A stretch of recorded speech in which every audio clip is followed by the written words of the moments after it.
আমার চ্যানেলে তোমাদের সকলকে স্বাগত। আজ আমরা ক্লাস 8-এর রায়ান মার্টিন প্রশ্নবিচিত্রা থেকে ইতিহাসের তৃতীয় পর্যায়ক্রমিক মূল্যায়নের অষ্টম তথা শেষ স্কুল সলভ করব।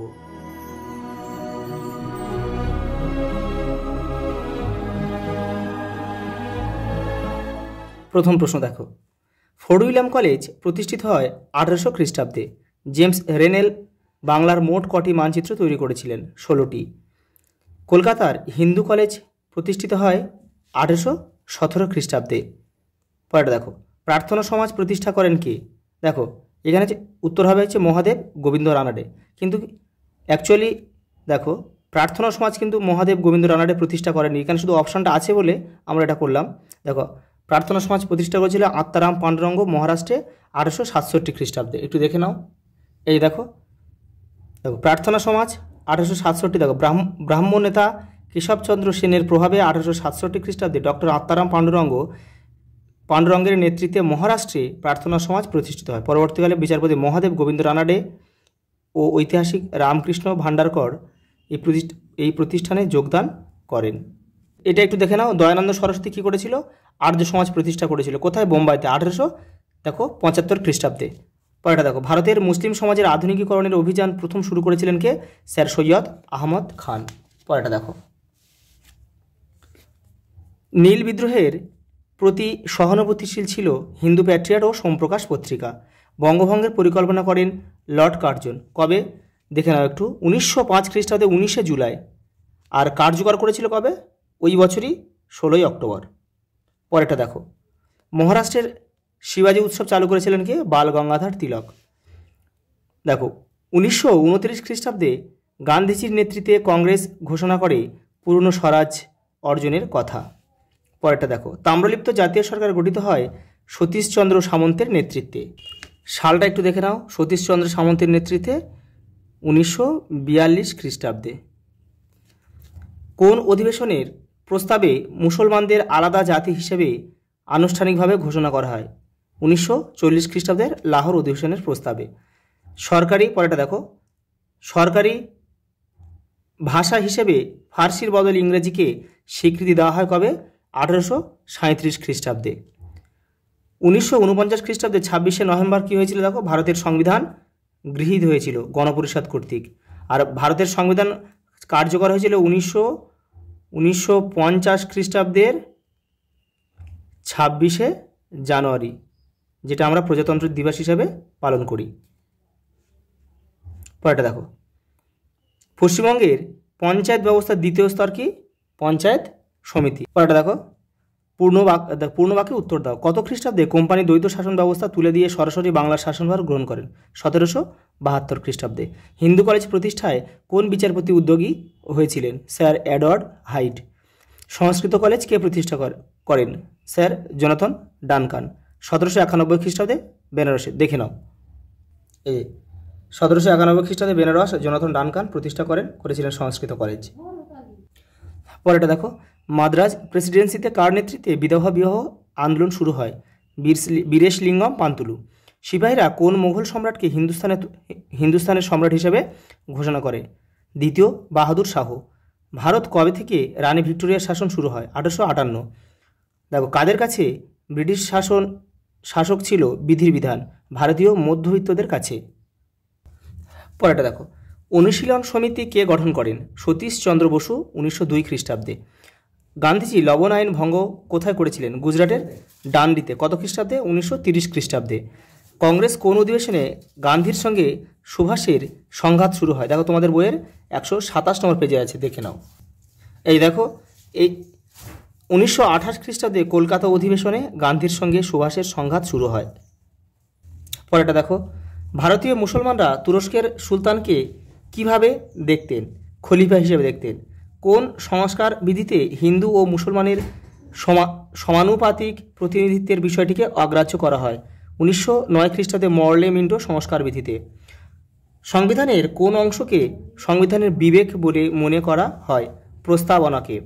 পঞ্চায়েত সমিতির কার্যকালের মেয়াদ কত বছর? 5 বছর। পরের প্রশ্ন দেখো, মান 2 এগুলো। লর্ড কর্নওয়ালিস কোন উদ্দেশ্যে সিভিল সার্ভিস ব্যবস্থা চালু করেন? দেখো তোমাদের বইয়ের 42 নম্বর পেজে উত্তরটা রয়েছে, এই যে এই যে এখান থেকে এই পর্যন্ত লিখবে। পরেরটা দেখো, লর্ড মেগলের শিক্ষা সংক্রান্ত প্রতিবেদনটি লেখা হয়েছে, মেগলের প্রতিবেদন, এটা লিখবে। পরেরটা দেখো, সতীদাহ প্রথা কবে বন্ধ হয়? 1829 খ্রিস্টাব্দে। এবং হিন্দু বিধবা পুনর্বিবাহ আইন জারি দেখো কবে জারি হয়? 1856 খ্রিস্টাব্দে। দেখো কোন ঘটনাকে কেন্দ্র করে 1857 খ্রিস্টাব্দে বিদ্রোহ সংগঠিত হয়? দেখো 87 নম্বর পেজে রয়েছে, এই যে এখান থেকে এই পর্যন্ত। পরেরটা দেখো, গান্ধী যুগ বলতে কি বোঝায়? দেখো তো রায়ান মার্টিন 251 নম্বর পৃষ্ঠায় রয়েছে, এই যে গান্ধী যুগ, এখান থেকে এই পর্যন্ত। পরেরটা দেখো, জাপানের প্রধানমন্ত্রী তোজো আজাদ হিন্দ সরকারের হাতে কোন দুটি দ্বীপপুঞ্জ তুলে দিয়েছিল? আন্দামান ও নিকোবর দ্বীপপুঞ্জ। সভা সমিতির যুগ বলতে কোন সময়কে বোঝায়? দেখো তোমাদের বইয়ের 97 নম্বর পেজে রয়েছে, দেখে নাও, এই যে এখান থেকে এই পর্যন্ত। পরেরটা দেখো, 3 দিনের তামাশা বলতে কি বোঝায়? দেখো রায়ান মার্টিন 209 নম্বর পৃষ্ঠায় উত্তরটা রয়েছে, এই যে 3 দিনের তামাশা, এটা কিন্তু এখান থেকে এটা পুরোটা লিখতে হবে। পরেরটা দেখো, সাম্প্রদায়িক বাঁটোয়ারা নীতির মূল কথা কি? দেখো রায়ান মার্টিন 287 নম্বর পেজের উত্তরটা রয়েছে, এই যে এইটা লিখতে হবে, এই নীতিসমূহটা লিখতে হবে, এই যে এটা 1 2 3 4। পরেরটা দেখো, আলাদা রাষ্ট্রের দাবিকে কোন দুটি পার্টি গুরুত্ব দেয়নি? কৃষক প্রজা পার্টি ও ইউনিয়নিস্ট পার্টি। ভারতের সংবিধানের প্রস্তাবনায় ভারতে কিভাবে বর্ণনা করা হয়েছে? দেখো তোমাদের বইয়ের 148 নম্বর পেজ দেখো, এই যে এখান থেকে এই পর্যন্ত।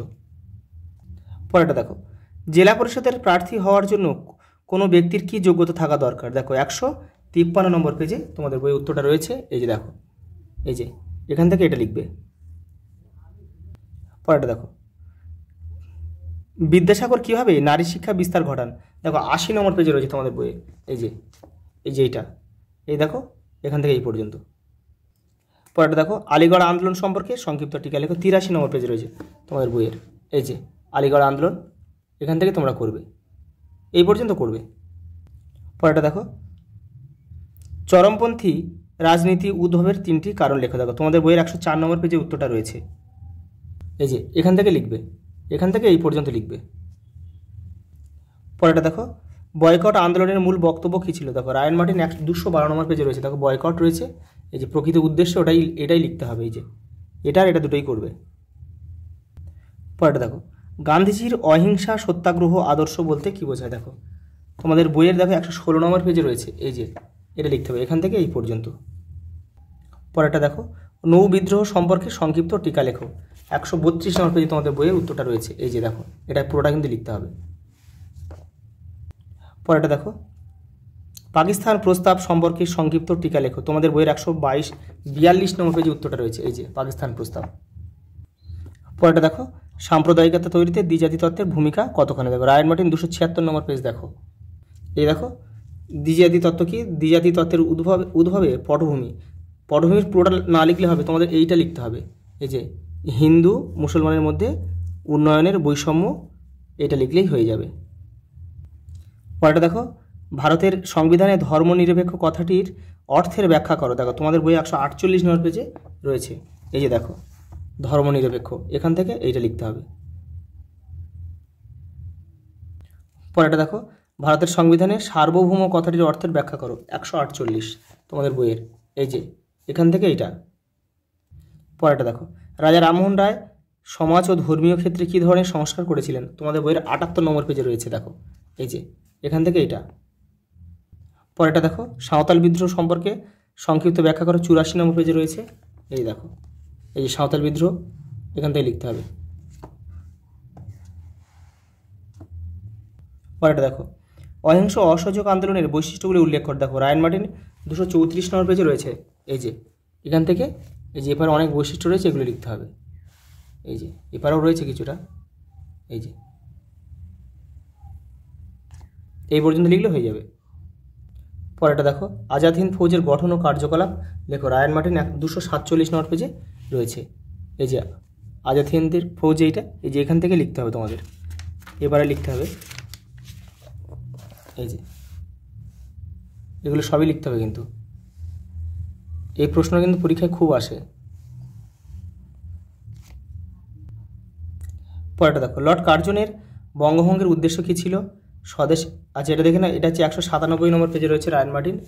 এই দেখেন, এখান থেকে তোমাদের এপারেও রয়েছে, এই যে কারণ করতে হবে, এগুলো সবই করতে হবে, ফলশ্রুতিও করতে হবে, কিন্তু পুরোটা তোমাদেরকে লিখতে হবে এই পর্যন্ত। পরেরটা দেখো, স্বদেশী আন্দোলনের সংক্ষিপ্ত পরিচয় দাও। রায়ন মার্টিন 198 নম্বর পৃষ্ঠায় উত্তরটা রয়েছে, এই যে এখান থেকে তোমাদের লিখতে হবে। এপারেও কিছুটা কিন্তু রয়েছে, এই যে লাস্ট প্রশ্ন দেখো, নরমপন্থী ও চরমপন্থীদের মধ্যে 5টি পার্থক্য লেখো। দেখো রায়ন মার্টিন দেখো 193 নম্বর পেজে উত্তরটা রয়েছে। এই দেখো, নরমপন্থী ও চরমপন্থী কাদের বলা হয়, এই প্রশ্নটা পুরোটা লিখে দিলেই কিন্তু তোমাদের পার্থক্য হয়ে যাবে। দেখো চরমপন্থী আর নরমপন্থী আলাদা করেই দেওয়া রয়েছে, এই পর্যন্ত তোমরা লিখে দেবে। তোমাদের কিন্তু ক্লাস 8-এর সকল সেট কমপ্লিট করে দিলাম, তোমরা খুব ভালোভাবে প্র্যাকটিস করবে। এখান থেকে প্রচুর প্রশ্ন কিন্তু তোমরা পরীক্ষায় অবশ্যই কমন পাবে। আজ এই পর্যন্ত, দেখা হবে পরের ভিডিওতে।